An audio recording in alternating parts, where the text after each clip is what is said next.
పవిత్ర రెసిపీకి స్వాగతం. బాగున్నారండి? అందరూ బాగుండాలి, అందులో మేము ఉండాలి. ఈవేళ మంచి రెసిపీ చేసుకుందాం చూడండి. ఇదిగోండి పీతల కూర వండుతున్నాను. పీతల పులుసు అండి. ఇక శుభ్రంగా చేయించేసుకొచ్చారు, ముక్కల కోసి ఇక్కడ పెట్టాను. ఇక చూసారా, ఒక 5-6 సార్లు శుభ్రంగా కడుక్కున్న పీతలు. ఇందులో కావాల్సినవన్నీ చెప్తున్నాను చూడండి. కారం, పసుపు, ఇదిగోండి ఉప్పు, గరం మసాలా, అల్లం వెల్లుల్లి పేస్టు, ఆయిలు, ఇదిగోండి పసుపు స్పూన్తో పెట్టాను ఇక్కడ చూడండి. ఇదిగో పసుపు, ఒక వంకాయ వేసుకోవాలండి, ఇదిగోండి ఉల్లిపాయలు, పచ్చిమిరపకాయలు, ఇదిగోండి కడిగి పెట్టిన కరివేపాకు, ఇంకో నానబెట్టుకున్న చింతపండు, ఇందులో ఒక టమాటా 2 టమాటాలు కానీ వేసుకోవచ్చు. అవి ఇక్కడ పెట్టడం మర్చిపోయాను. టమాటా ముక్కలు కూడా మీకు వేసేటప్పుడు చూపిస్తాను. పులుసు చేసుకుందాం రండి, ఎలా ఉంటుందో చూద్దాం. స్టవ్ వెలిగించి దాకా పెట్టాను. ఇందులో కావాల్సినంత కూరగాయలు వేసుకుందాం.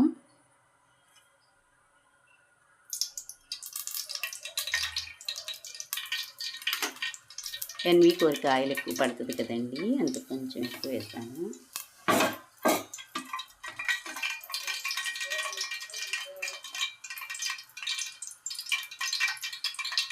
ఆయిల్ బాగా కాగుతుంది. పచ్చిమిర్చి వేద్దాం. ఇవ్వండి ఉల్లిపాయ టమాటా కచ్చాపిచ్చాగా మిక్సీ చేశాను.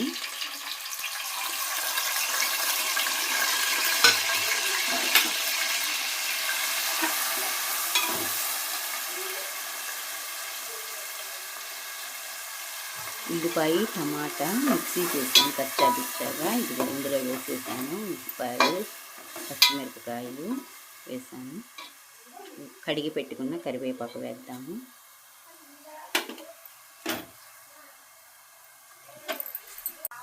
ఇలా వేగాక మనం అల్లం వెల్లి పేస్ట్ వేద్దాం. వేగుతున్నప్పుడు చూడండి, అల్లం వెల్లి పేస్ట్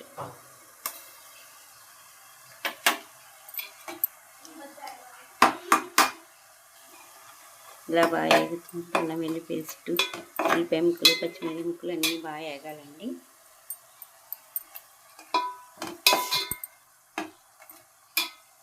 స్టేజ్లో మనం వంకాయ ముక్కలు కూడా వేసేసుకుందాం. ముక్కలు కూడా శుభ్రంగా కలుపుకోవాలి.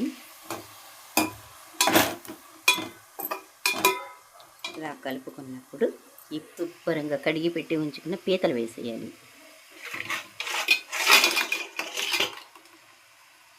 వేసాక ఇది బాగా కలుపుకోవాలి.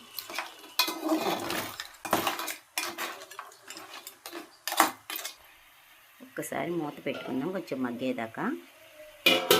ఇక చూడండి, మూత తీసి చూద్దాం ఎంతవరకు మగ్గిందో.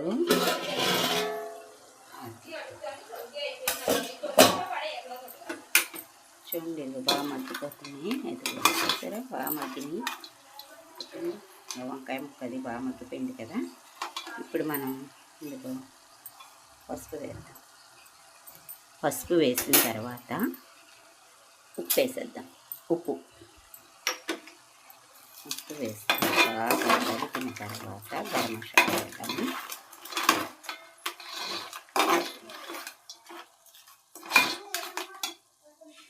ఇప్పుడు గరం మసాలా వేసేద్దాం. ఇది 4 స్పూన్లు అండి, చిన్న స్పూన్లు గరం మసాలా వేసేసుకున్న తర్వాత బాగా కలిపి నెక్స్ట్ కారం వేసేద్దాం.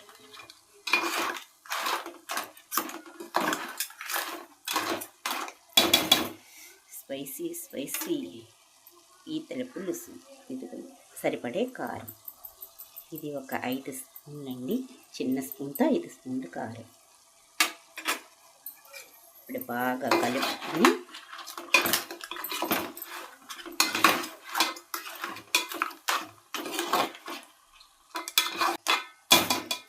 ఒక్క నిమిషం మసాలాలన్నీ బాగా పట్టేదాకా మూత పెట్టుకుని ఉంచుకుని ఆ తర్వాత చింతపండు పులుసు వేసుకుందాం. తెచ్చొద్దామండి.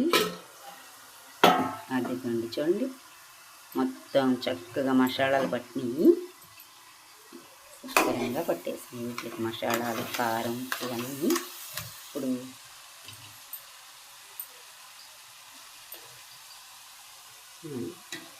చింతపండు పులుసు వేసేద్దాం.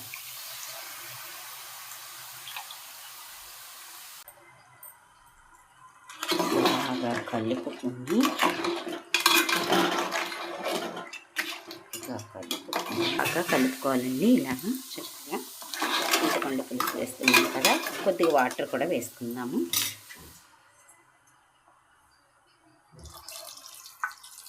ఆ చింతపండు పులుసు కొద్దిగా వాటర్ వేసుకుని చక్కగా పులుసు మరిగేదాకా మనం మూత పెట్టుకుని పీతల పులుసు సూపర్గా ఉంటుంది. మీరు కూడా ఒకసారి ఇలా ట్రై చేయండి.